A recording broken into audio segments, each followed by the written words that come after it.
어제 결혼식이 있었어요.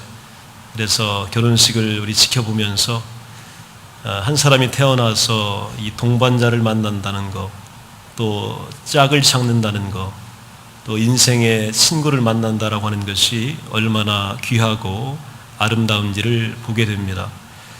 그러나 그 영원한 동반자로서의 과정은 참 어렵고 힘든 과정입니다. 여러 가지 도전과 또 험난한 일들, 또 힘든 일들이 찾아오기 마련입니다.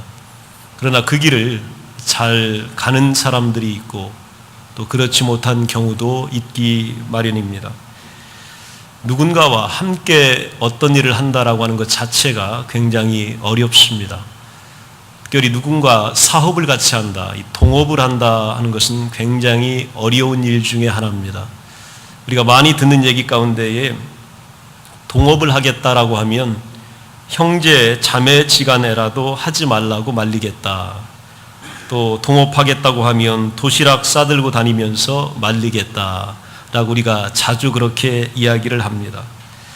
이게 보통 우리 사회적 통념이에요. 왜 그러냐면 참 좋은 일도 함께 하기가 어려운데 어려운 일을 함께 한다는 것은 더 어렵기 때문입니다. 최근에 어떤 분이 한 책을 냈는데 그 책 소개하는 걸 제가 잠깐 봤더니 제목이 세상의 모든 것과 동업해라, 그런 제목이에요. 이분이 뭐라고 자기를 소개하냐면 돈도 없고 또 머리도 없고 전문성도 없는 보통 사람이 성공할 수 있는 방법은 동업밖에 없다, 이렇게 이야기합니다. 즉 내가 오늘 내세울 것이 전혀 없거나 자신할 수 있는 게 없다면 동업을 해야 된다라고 하는 것이 저자의 그 주장입니다. 실제적으로 그는 남들이 한 번도 성공하기 어려운 사업을 이 동업을 통해서 수없이 성공시켰던 전력이 있습니다. 그래서 주목을 하는 거예요. 어떻게 저런 일이 가능할까? 근데 본인은 스스로를 뭐라고 얘기하냐면 보통 머리에 또 보통 배경에 보통의 노력밖에 안 하는 무스펙, 스펙이 없다는 얘기죠. 또 한국에는 이런 걸 뭐라고 하냐면 찌질이라고 한다고 합니다. 찌질이. 이 말이 뭔가 했더니 스펙을 많이 쌓는 사람이 있고 도저히 뭐 자랑할 게 없는 사람들을 찌질이다. 발음이 잘 안 돼요. 제가 처음 하는 거라. 찌질이다 이렇게 얘기를 한다는데 자기가 그런 사람이라고 한대요. 나는 찌질이고 나는 보통 종자다, 이렇게 자기를 평가합니다.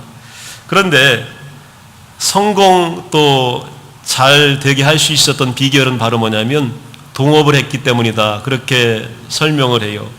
좋은 사람, 능력 있는 사람, 친구를 잘 만나면 성공할 수 있다는 그런 말이에요.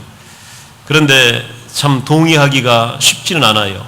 과연 그럴 수 있을까? 그것이 과연 끝까지 성공적으로 갈 수 있을까라고 하는 의문이 우리들 생각에 많이 있습니다.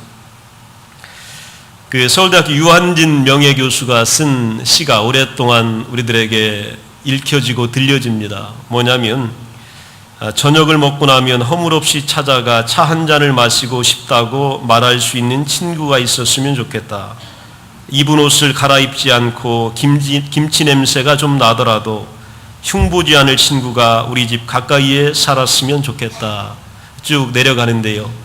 우리가 자주 듣습니다. 그리고 이런 친구를 늘 그리워합니다. 여러분 주변에는 이런 친구가 있는지 모르겠어요. 오늘 이런 친구를 갖기가 어렵기 때문에 이 시가 좋은 겁니다. 또 이런 친구들이 우리 주변에 있지 않기 때문에 우리는 늘 외로운 겁니다.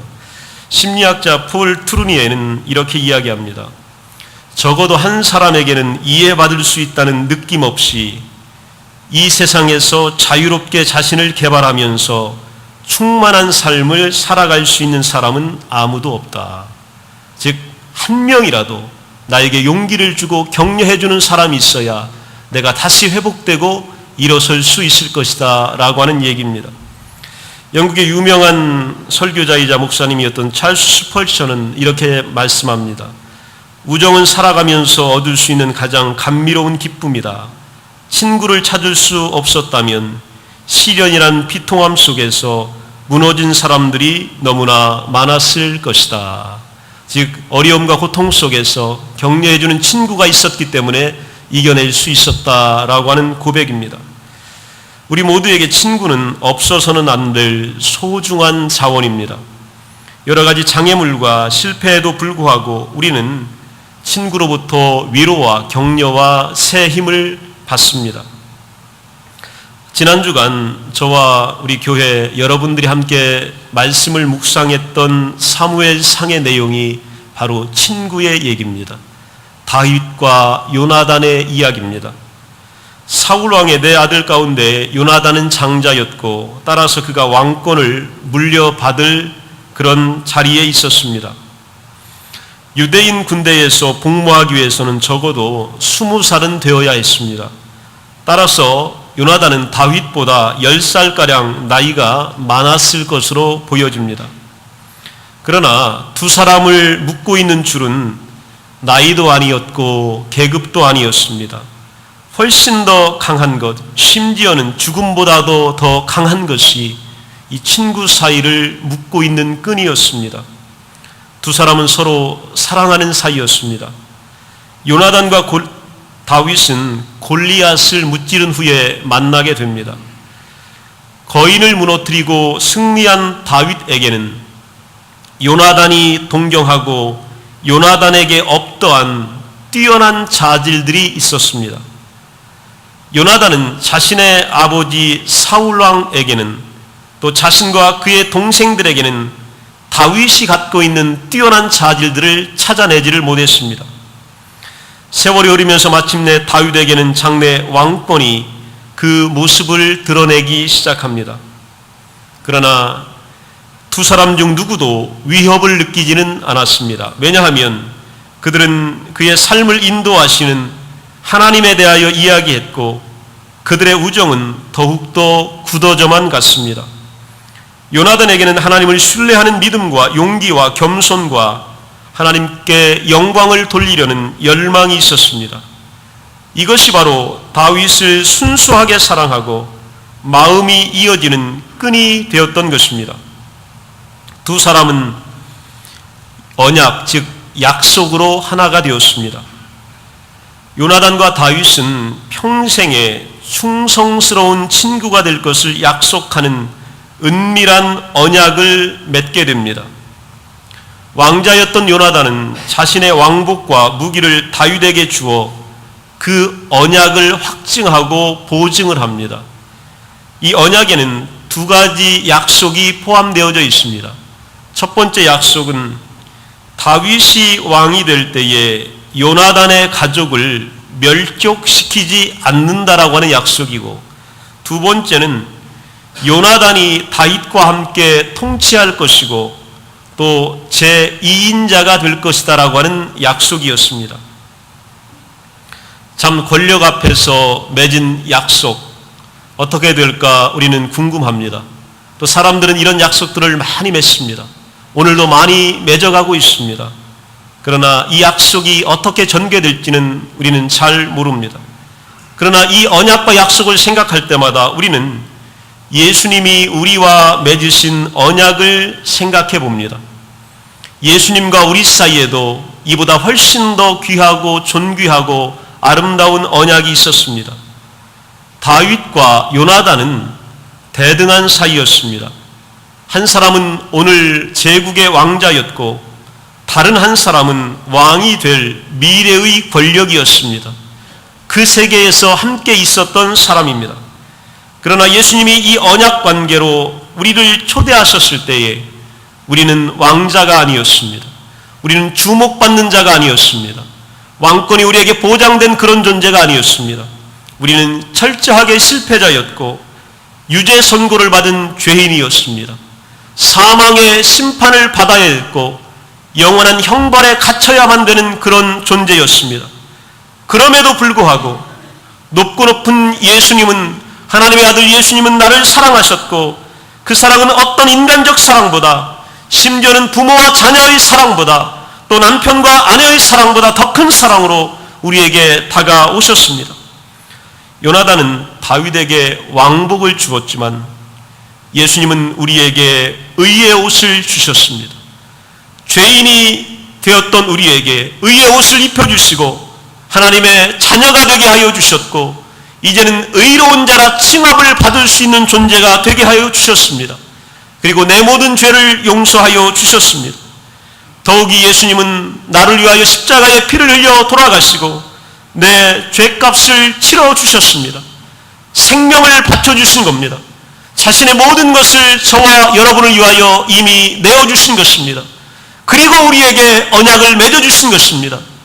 예수님과 우리 사이에 하나님이 함께 계시고 하나님과 우리 사이에 예수님이 계셔서 하나님은 우리의 아버지가 되시고 우리는 하나님의 자녀가 되는 위대한 약속을 우리와 함께 맺어주셨습니다. 예수님은 저와 여러분을 제2의 통치자로 만든 것이 아닙니다. 당신과 함께 보좌에 앉도록 우리를 초대하십니다. 그리고 그 왕의 자리에 우리를 앉도록 하여 주십니다. 로마서 5장 17절에 보면 한 사람의 범죄로 말미암아 사망이 그 한 사람을 통하여 왕노릇하였은즉 더욱 은혜와 의의 선물을 넘치게 받는 자들은 한 분 예수 그리스도를 통하여 생명 안에서 왕노릇하리로다. 권력의 일부를 내어주겠다는 분권의 약속이 아닙니다. 내가 1인자가 되면 너는 2인자가 되게 해주겠다라고 하는 밀실의 약속이 아니에요. 내가 앉은 그 자리에서 너도 함께 앉을 것이고 내가 통치할 때 너도 나와 함께 통치할 거라고 하는 약속입니다. 이 약속을 하나님의 아들이 죄인된 우리와 체결하여 주셨습니다. 그리고 이 언약을 지키시기 위하여 이 언약을 살리시기 위하여 예수님은 십자가에 매달려 돌아가시고 피를 흘려주신 것입니다. 그래서 오늘 본문에 있는 말씀처럼 예수님은 우리를 친구로 삼아주신 겁니다.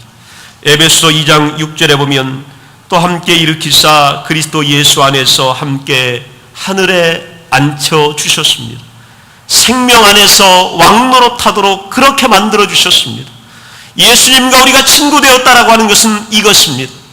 오늘 예수님의 자리에 내가 앉는 것이고 예수님이 왕노릇할 때에 내가 왕노릇하는 관계를 말하는 것입니다.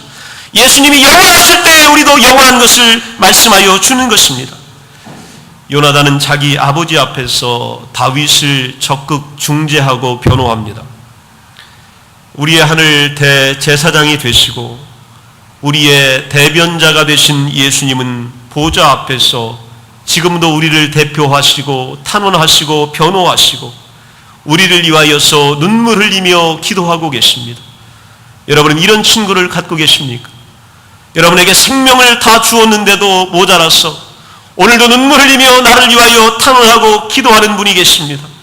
아버지가 계신 복을 우리와 함께 나누기를 원하시며 오늘도 우리를 향한 뜨거운 사랑의 감정을 쏟아놓고 계십니다.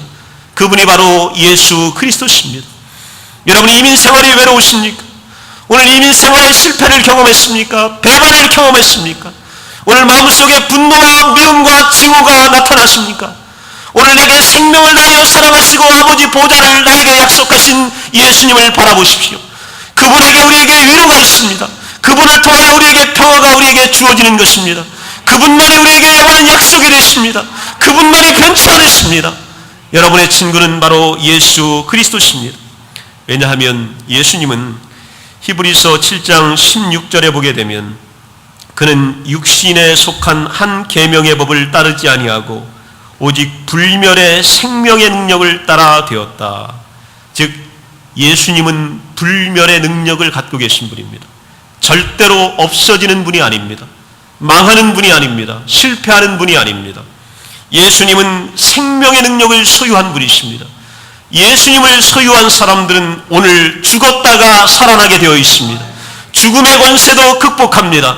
오늘 무덤에 갇혀있던 자들이 일어나게 되어 있습니다. 오늘 병들었던 자들이 고침받는 역사가 생명의 능력입니다. 오늘 병원에 가는 여러분들에게 하나님은 치료의 능력을 발휘할 줄로 믿습니다. 두려워하는 여러분들에게 생명으로 다가오실 줄로 믿습니다. 걱정하는 여러분들에게 예수님은 불멸이십니다. 오늘 내가 소유한 것을 잃을까 걱정하는 분들에게 예수님은 불멸이십니다. 오늘 그 약속을 하신 분이 우리의 영원한 친구이심을 약속하고 계십니다. 다윗과 요나단은 이렇게 굳게 맹세했지만 친구로서는 오래 있을 수가 없었습니다. 왜냐하면 요나단이 전쟁터에서 죽었기 때문입니다. 그러나 예수님은 오늘 요한복음 15장 본문을 통하여서 우리를 영원한 친구로 삼으십니다. 여러분 주변에 그 어떤 좋은 친구도 여러분과 영원히 함께 하지는 못합니다. 여러분에게 아무리 좋은 부모가 계셔도 그 부모가 여러분을 영원히 도와주지는 못합니다. 여러분에게 아무리 좋은 자식이 있어도 그 자식이 부모에게 영원히 효도할 수는 없습니다. 언젠가는 떠나야 되고 언젠가는 헤어져야 하기 때문입니다. 오늘 내 남편을 아내가 영원히 위로하거나 영원히 사랑하기는 어렵습니다. 오늘 아내에게 영원한 위로를 남편이 주기는 어렵습니다. 왜냐하면 우리에게는 한계가 주어져 있기 때문에 그렇습니다. 우리가 하고 싶지만 다 하지 못하는 상황이 우리 앞에 있기 때문에 그렇습니다. 그런데 예수님은 오늘 우리에게 영원을 말씀하여 주신 거예요. 변치 않는 걸 말씀해 주시는 거예요. 끊이지 않는 것을 말씀하시는 거예요. 그리고 영원한 친구가 되어주시겠다고 말씀하신 거예요. 예수님과 우리가 감히 친구가 될 수나 있는 사이입니까? 이 언감생심 아닙니까? 우리가 바라볼 수나 있는 자리입니까? 그 자리가 그 자리에 앉을 수나 있는 자리예요. 그 하나님 우리가 아버지라고 부를 수나 있는 존재였습니까? 그런데 예수님께서 그 자리를 우리에게 양보하여 주신 거예요. 그리고 자신의 아버지를 우리에게 보여주신 것입니다. 그리고 그 사람을 우리에게 가져다 주신 거예요. 그리고 말씀하시기를 내가 너의 친구가 되어주시겠다고 말씀하십니다. 오늘 본문을 보시기 바랍니다. 사람이 친구를 위하여 자기 목숨을 버리면 이보다 더 큰 사랑이 없나니 너희는 내가 명하는 대로 행하면 곧 나의 친구라. 이제부터는 너희를 종이라 하지 아니하리니 종은 주인이 하는 것을 알지 못함이라. 너희를 친구라 하였노니 내가 내 아버지께 들은 것을 다 너희에게 알게 하리라. 지기요, 하나님과 예수님 사이에 있었던 모든 일들을 우리에게 다 말씀하시겠다는 내용입니다. 그래서 우리가 예수님의 친구가 될 수 있는 거예요. 오늘 예수님은 이렇게 미련하고 연약한 죄인된 우리를 초대하셨습니다. 그리고 오늘 그 자리에 우리에게 양보하여 주시고 앉혀주셨습니다. 여러분, 삶이 아무리 어려워도 예수님을 바라보시기 바랍니다. 여러분 주변에 친구가 없어도 여러분에게는 좋은 친구가 계십니다. 그분이 바로 예수 그리스도십니다. 여러분에게 좋은 남편이 없어도 예수님이 여러분의 남편이 되십니다. 여러분에게 좋은 아내가 없을지라도 예수님은 여러분에게 좋은 동반자가 되십니다. 예수님은 여러분에게 부모가 되시고 자식이 되시고 영원한 동행자가 되어주십니다. 성경이 그것을 증거하고 있습니다. 그리고 예수님은 오늘 내 목숨을 버리셔서 이것이 진짜임을 우리들에게 말씀하여 주셨습니다. 중국 고사성어에 관포지교라고 하는 말이 있습니다. 이 금단지기와도 같은 말입니다. 아주 친한 친구 사이에 사귐을 가리킬 때에, 또 우정이 매우 깊은 사귐을 가리킬 때에 관포지교다라고 합니다. 이 관중과 포수가라고 하는 두 사람의 우정이에요. 그래서 관포지교다 이렇게 이야기합니다. 두 사람은 어릴 때부터 친구였습니다. 처음에 둘이서 장사를 하여 이익을 나누었는데 관중이라고 하는 친구가 언제나 많은 몫을 차지합니다. 그러나 포수가는 그를 탐욕스럽다고 여기지 않았습니다. 왜냐하면 관중이 집안이 어렵다는 것을 알고 있었기 때문이에요. 관중이 포수가를 위해서 일을 할 때 여러 번 실패를 거듭했지만 포수가는 그를 어리석다고 여기지 않습니다. 그것은 사람에게는 유리한 때와 불리한 때가 있기 때문이라는 것을 이해해 줬기 때문입니다. 관중이 3번 표설하여 3번 모두 임금에게 쫓겨났지만 포수가는 그를 무능하다고 여기지 않았습니다. 왜냐하면 그것은 그가 아직 때를 만나지 못한 것을 알고 있었기 때문입니다.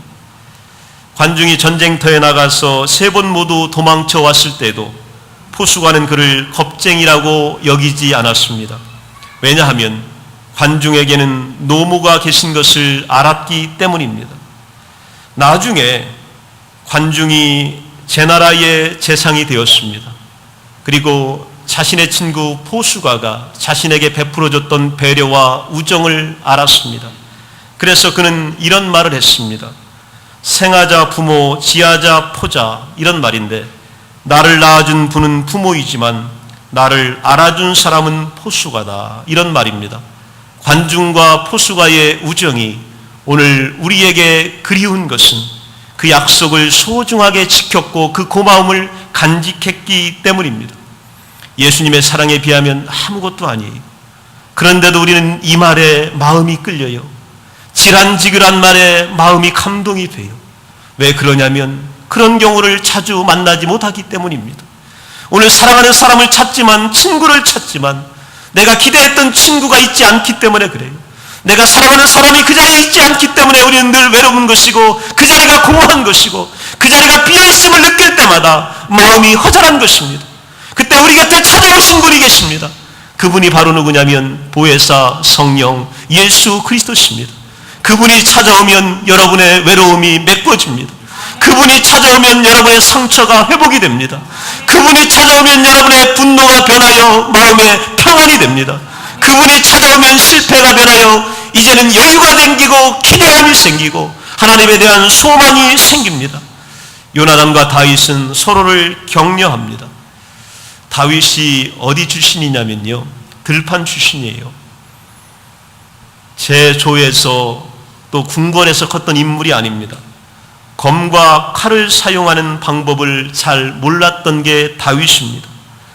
요나단을 만나기 전에 다윗은 돌멩이를 사용해서 사자와 곰과 거인을 죽였던 야생적인 사람입니다.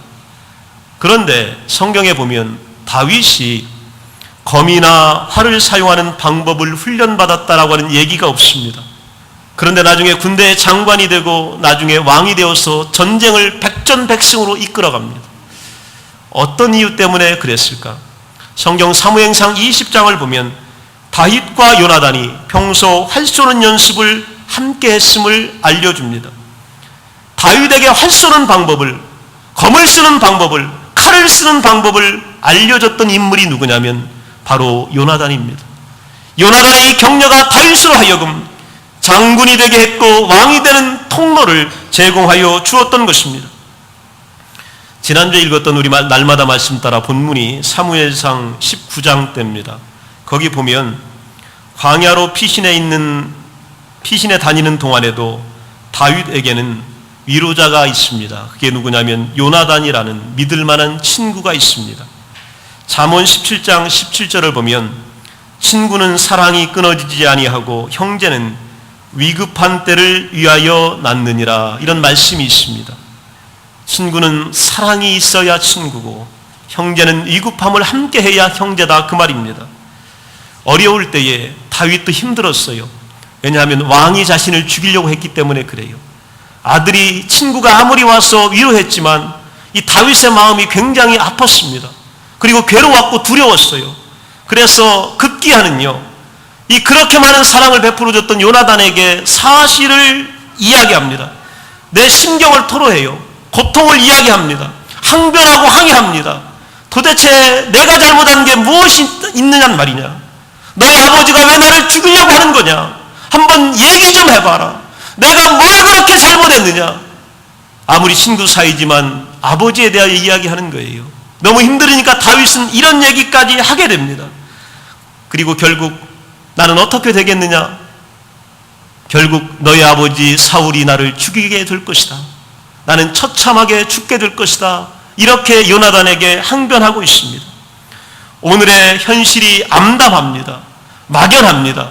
아무리 친구 요나단이 도와주고 있지만 오늘 이러한 심경의 토론 앞에서 요나단이 다윗에게 당장 해줄 얘기가 없습니다. 결국은 나는 죽게 될 몸이 아니냐? 결국은 너희 아버지가 나를 사로잡아서 죽일 것이다. 내 앞길은 이미 끝났다. 이렇게 얘기하는 친구에게 해줄 말이 없습니다.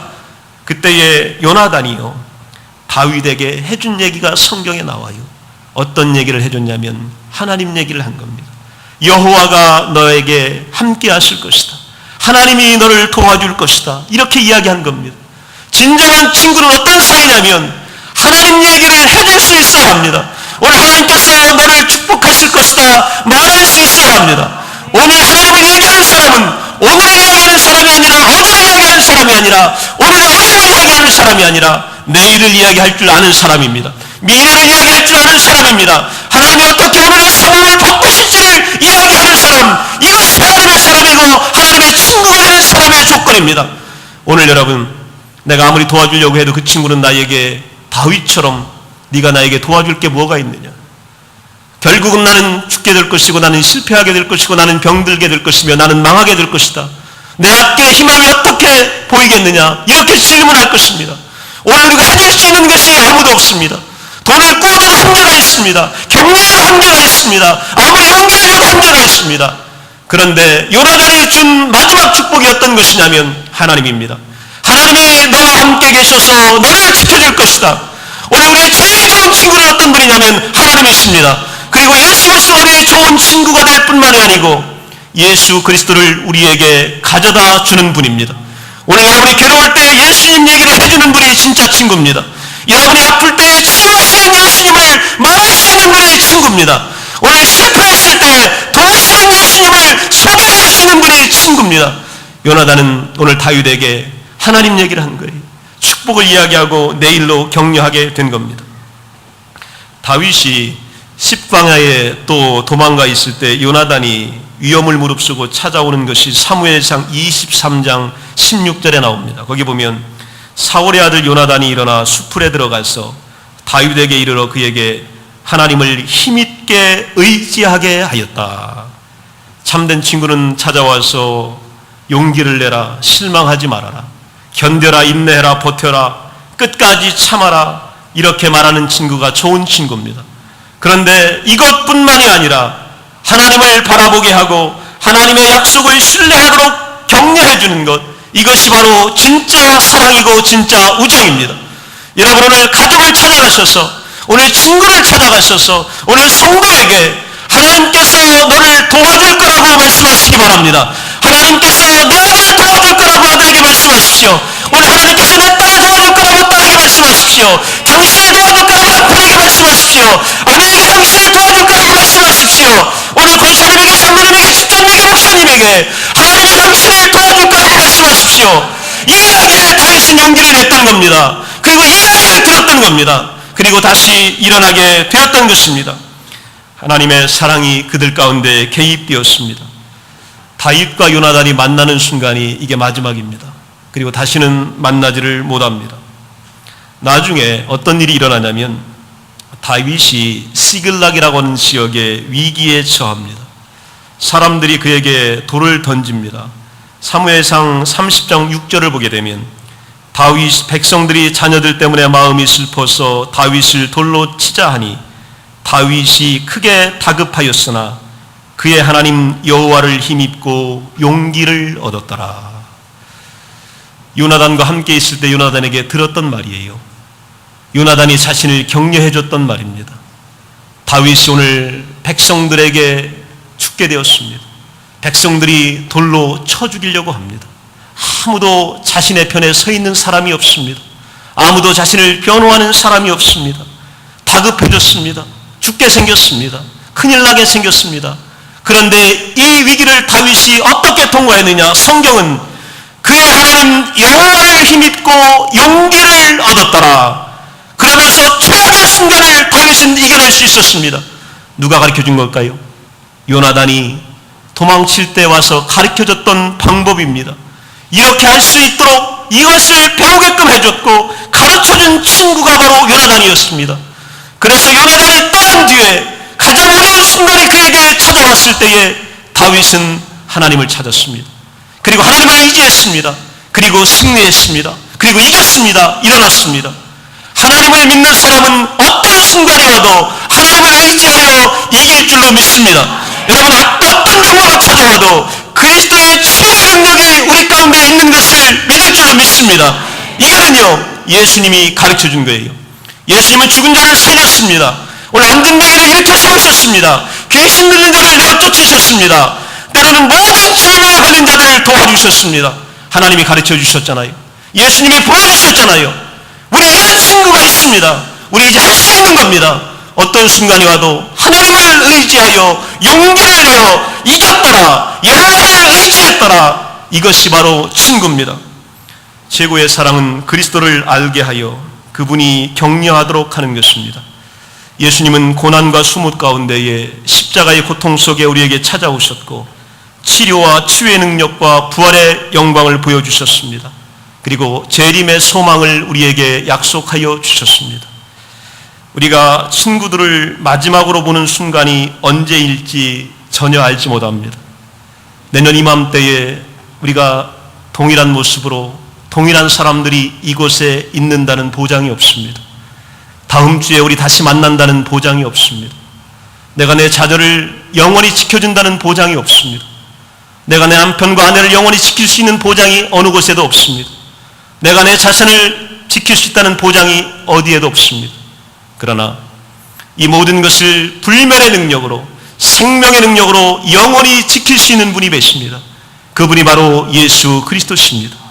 오늘 여러분의 생명과 자녀를 주님이 지켜줄 줄로 믿습니다. 그분 붙잡으시면 여러분에게는 위로와 희망이 있습니다. 여러분의 건강을 지켜줄 것입니다. 여러분의 남편을 지켜주시고 여러분의 아내를 지켜줄 겁니다. 오늘 우리 교회도 우리 주님께서 지켜줄 줄로 믿습니다. 우리 주님께서는 모든 성도들의 일터를 지켜줄 줄로 믿습니다. 여러분 영혼을 힘입어 용기를 내십시오. 그리고 힘을 내십시오. 그리고 일어나십시오. 그리고 하나님의 도우심을 경험하십시오. 예수님이 여러분의 영원한 친구가 되시기 때문입니다. 우리 다 함께 자리에서 일어나셔서 기도하겠습니다.